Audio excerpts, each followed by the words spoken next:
ഓം ഗുരുഭ്യോ നമഃ. ഇന്ന് നമ്മളിവിടെ പ്രതിപാദിക്കാൻ പോണത് ഈ ബാധകളും ശാപങ്ങളുമാണ്. ഇപ്പോൾ ഒരേ പ്രശ്നം വെച്ച് കഴിയുമ്പോൾ ബാധ ഇന്ന ബാധ, അതുപോലെ ഇന്ന ശാപം എന്നൊക്കെ പറയില്ലേ. സാധാരണ പറഞ്ഞത് ധർമ്മദൈവ കോപം, ധർമ്മദൈവത്തിൻ്റെ ശാപം, സർപ്പ കോപം, സർപ്പബാധ, പിന്നെ പിതൃശാപം, ഇങ്ങനെ ഉള്ള കാര്യങ്ങളാണ് വരുന്നത്. പിന്നെ ഭാതൃശാപം, പിന്നെ പത്നീശാപം, സ്ത്രീശാപം, ഗുരുശാപം, പിന്നെ ഇങ്ങനെ ശത്രുബാധ, ഇതുപോലെ ഓരോ കാര്യങ്ങൾ ബാധയായിട്ടും ബ്രാഹ്മണശാപം, പ്രേതബാധ, ഇങ്ങനെ ഒരുപാട് കാര്യങ്ങളുണ്ട്. ദൃഷ്ടിദോഷം, വാഗ്ദോഷം, ഇങ്ങനെയാണ് ഓരോ ബാധകളും കാര്യങ്ങളും വരുന്നത്. അപ്പം അത്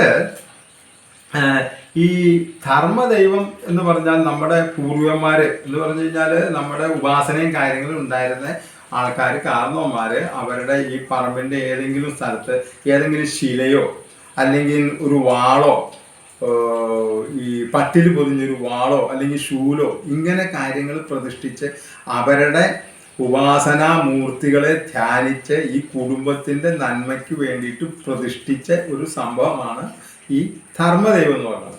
ഇതിനെ ആരാധിച്ച് ഇതിനെ ചെയ്താൽ നമുക്ക് എന്ത് കാര്യം ചെയ്യണമെങ്കിലും ധർമ്മദൈവത്തിൻ്റെ ഒരു അനുഗ്രഹം നമുക്ക് വേണമെന്നുള്ളതാണ് വിശ്വാസം.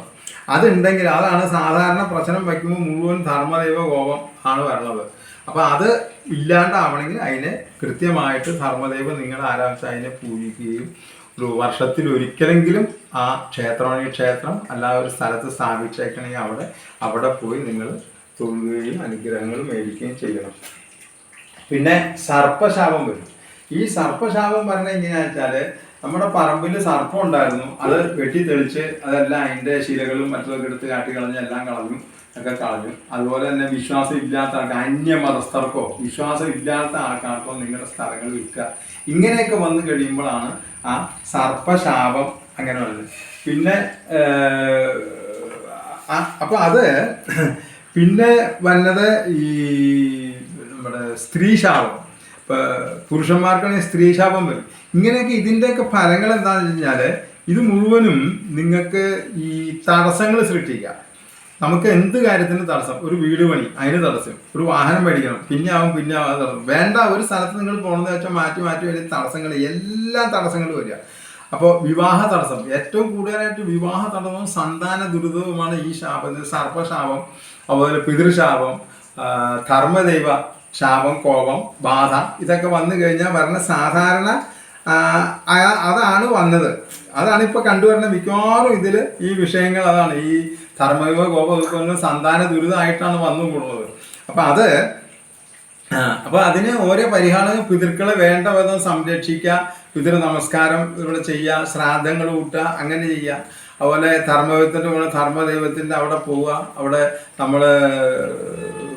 നമ്മളെ കൊണ്ട് ആവണ വിധത്തിലുള്ള ശക്തിക്കുള്ള യഥാശക്തി വഴിപാടുകൾ കഴിക്കുക. അങ്ങനെയൊക്കെ കഴിച്ച് അതിൻ്റെ ദുരിതങ്ങൾ തീർക്കുക. അതാണ് ശരിക്കും കണ്ടു കഴിഞ്ഞാൽ. അങ്ങനെ ആക്കി കഴിഞ്ഞാൽ ഈ സന്താന ദുരിതമാണെങ്കിൽ സന്താന ദുരിതം, മറ്റുള്ള എല്ലാ ദുരിതങ്ങളും മാറും.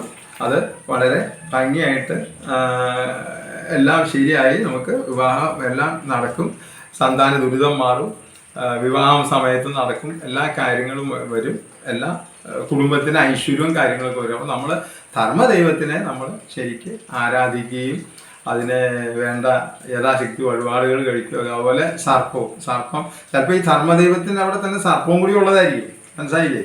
അപ്പം പിന്നെ അതിന് വഴിപാടുകൾ കാര്യങ്ങൾ കഴിക്കാം. ഇല്ലെങ്കിൽ സർപ്പം അവിടെ ഇല്ല എന്നെ സർപ്പത്തിന് 100 പാലും കഴിക്കുക, ആയില്യം പൂജ കഴിക്കുക, ഇങ്ങനെ കഴിച്ചാൽ അത് മാറും.